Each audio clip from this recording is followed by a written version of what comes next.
Hai, Assalamualaikum dan salam sejahtera. Nama saya Nur Ifah Fikri bin Muhammad Arif. Nombor matrik saya 10 DJR 22F 1002. Hari ini saya akan membentangkan tentang fuel combustion laboratory unit C491.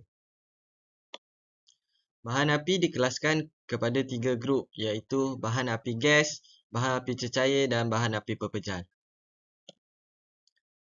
Kelebihan bahan api cecair berbanding bahan api pepejal. Nombor 1 ialah aliran yang terkawal. Bahan api cecair boleh dikawal dengan mudah, membolehkan pelarasan yang tepat dalam kadar aliran dan kadar pembakaran.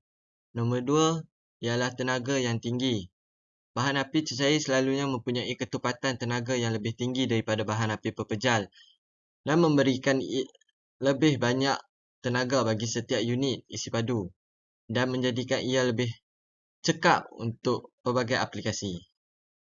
Nombor 3 pula, pembakaran yang cekap. Bahan api cecair biasanya membakar lebih cekap daripada bahan api pepejal yang membawa kepada proses pembakaran yang lebih bersih dengan lebih sedikit produk sampingan.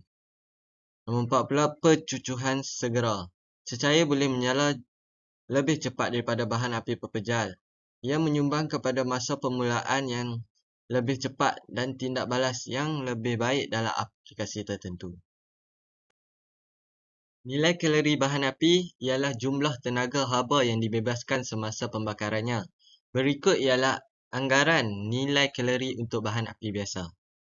Nombor 1, kita mempunyai arang batu. Arang batu yang terdiri pada 3, iaitu arang batu bitumen yang mempunyai 24 hingga 35 megajoule per kilogram.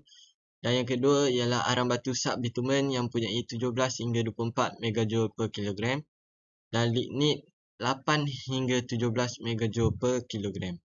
Yang kedua, kita mempunyai minyak diesel yang mempunyai 3.8 megajoule per liter dan minyak petrol yang mempunyai 32 megajoule per liter.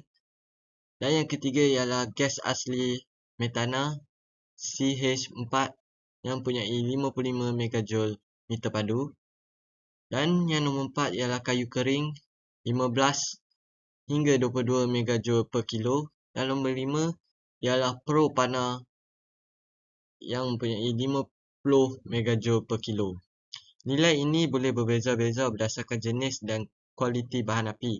Nilai kalori biasanya dinyatakan dalam megajoule per kilogram untuk bahan api pepejal dan cecair, dan megajoule per meter padu untuk bahan api gas. Nilai kalori yang lebih rendah ialah jumlah tenaga haba yang dibebaskan semasa pembakaran lengkap kuantiti unit bahan api dengan mengambil kira haba pendam penguapan air dalam produk pembakaran. Ia juga dikenali sebagai nilai kalori bersih. Nilai kalori yang lebih rendah biasanya lebih rendah daripada nilai kalori yang lebih tinggi atau nilai kalori kasar yang tidak mengambil kira haba pendam penguapan. Nilai kalori yang lebih rendah adalah penting untuk aplikasi praktikal kerana ia mewakili kandungan tenaga berguna sebenar yang dikeluarkan semasa pembakaran dengan mengambil kira tenaga yang diperlukan untuk menguapkan air yang dihasilkan semasa proses. Untuk nilai kalori yang lebih tinggi, ia dikenali sebagai nilai kalori kasar, ialah jumlah tenaga haba yang dibebaskan semasa pembakaran lengkap kuantiti unit bahan api. Ia tidak mengambil kira haba pendam penguapan air dalam produk pembakaran. Nilai kalori yang lebih tinggi berguna untuk pengiraan teori dan mewakili jumlah maksimum tenaga yang boleh diperoleh dengan pembakaran lengkap bahan api. Ia sering digunakan dalam perbincangan dan perbandingan berkaitan tenaga. Okey, ini adalah combustion chamber laboratory unit C491. Okey, nombor 1 ini ialah gas supply. Nombor 2 ialah probe water control valve. Nombor 3 ini ialah blooner. Dan nombor 4 ini adalah water cool combustion observation chamber. Dan nombor 5 ini adalah exhaust. Dan nombor 6 ini adalah air pressure regulator. Dan nombor 7 ni adalah cooling water flow meter. Dan nombor 8 ialah flow control. Ini nombor 8. Dan nombor 9 ini adalah water inlet temperature. Dan nombor 10 ini ialah liquid fuel selector value. Dan nombor 11 ini adalah fuel meter. Dan nombor 12 ini adalah burner air control. Dan nombor 13 ini ialah observation window. Dan nombor 14 ini adalah photographic observation window. 15 ini yang berbentuk pangkal ini adalah gas control. Dan nombor 16 ini adalah air flow measurement manometer. Okey, ini data yang ada di dalam buku untuk the effect of air fuel ratio on gas oil combustion. Okey. Untuk air fuel ratio 10.0/1, kita dapat flame long and luminous, vibration and general noise level very high, in excess of that for kerosene, tending to instability. Untuk 12.4/1, flame shorter but luminous, more noise than in kerosene combustion. Untuk 14.4/1, conduction at optimum, yellowish flame and noisy. Untuk 17.4/1, vibration, yellowish flame with deep yellow tip. Untuk 19.6/1, yellow tip to flame, more in evident regular high frequency vibration. And untuk 22.0/1, more yellow tip cyclic vibration of large amplitude unstable flame. Okay, discussion. Soalan 1 dia tanya, discuss about the flame and combustion condition, particularly in term of type, flame, color of the flame and air fuel ratio of the combustion. Keadaan nyalaan dan pembakaran adalah penting dalam memahami proses pembakaran. Nyalaan boleh dikategorikan kepada 3 jenis: nyalaan resapan, nyalaan percampuran dan nyalaan percampuran separa. Nyalaan resapan berlaku apabila bahan api dan pengoksida bercampur terus di hadapan nyalaan, manakala nyalaan percampuran terhasil daripada percampuran bahan api dan pengoksida sebelum pencucuhan.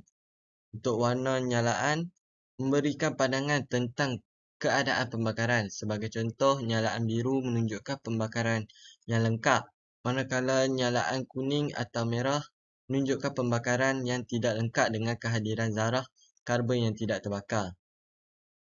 Untuk rasio pula, mengekalkan nisbah udara bahan api yang betul adalah penting untuk pembakaran yang cekap. Nisbah stoikiometrik mencapai pembakaran lengkap, tetapi sisihan boleh menyebabkan sama ada keadaan kaya bahan api, iaitu pembakaran yang tidak lengkap, pembentukan yang berjelaga, ataupun kurus bahan api, iaitu penggunaan bahan api yang tidak lengkap.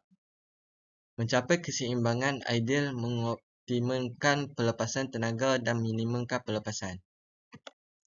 Okay, conclusion. Eksperimen di atas memberi pengenalan kepada unit makmal pembakaran Hilton dan bidang utama aplikasinya. Ia tidak bertujuan bahawa jumlah eksperimen ini ditamatkan di sini, tetapi yang diliputi mencadangkan lain-lain aplikasi yang direka bentuk sama untuk memberikan amalan sifat perindustrian, teori dan praktikal kepada pelajar tentang pembakaran, pemindahan haba, teknologi bahan api, instrumentasi dan disiplin yang berkaitan. Demonstrasi yang mudah tetapi berkesan boleh dilakukan untuk pelajar dari tahap yang berbeza, manakala eksperimen atau penyiasatan yang lebih maju mengikut daripada yang digariskan. Penyiasatan ini boleh dikembang lagi dengan mengubah tekanan dalam penunu. Ini dilakukan dengan melaraskan pengatur udara dan penorehan yang sesuai untuk tolak tekanan. Hendaklah dibuat di bahagian tepi penunu supaya keputusan kualitatif boleh diperolehi. Percubaan tertentu yang dinyatakan sebelum ini boleh diteruskan menggunakan tekanan berubah-ubah ini yang terdapat pada penunu. Dalam semua eksperimen, walau apapun tahapnya, pemerhatian kesan sampingan boleh menjadi paling bermanfaat. Beberapa penghargaan berguna tentang fenomena aliran bendara boleh dicapai dengan mempertimbangkan mengapa apungan rotameter bahan api gas dipengaruhi oleh perubahan kadar aliran udara walaupun unit berada pada kawalan manual sepenuhnya. Contohnya, beberapa perkara seperti itu boleh diperhatikan dengan faedah. Akhir sekali, boleh ditegaskan bahawa unit seperti mana-mana peranti yang menggunakan bahan api lain mesti dikendalikan dengan bijak. Manual arahan telah mengambil banyak masa dan usaha untuk dihasilkan. Ia bukan sahaja untuk membantu operasi unit tetapi untuk faedah keselamatan kaki tangan dan oleh itu mesti digunakan pada setiap masa. Saya Nifal Fikri ingin mengucapkan ribuan terima kasih kerana menonton video ini sehingga tamat. Saya ingin memohon maaf jikalau saya ada tersilap kata, tersilap sebut dalam slide ini. Saya ingin memohon maaf ampun sepuluh jari.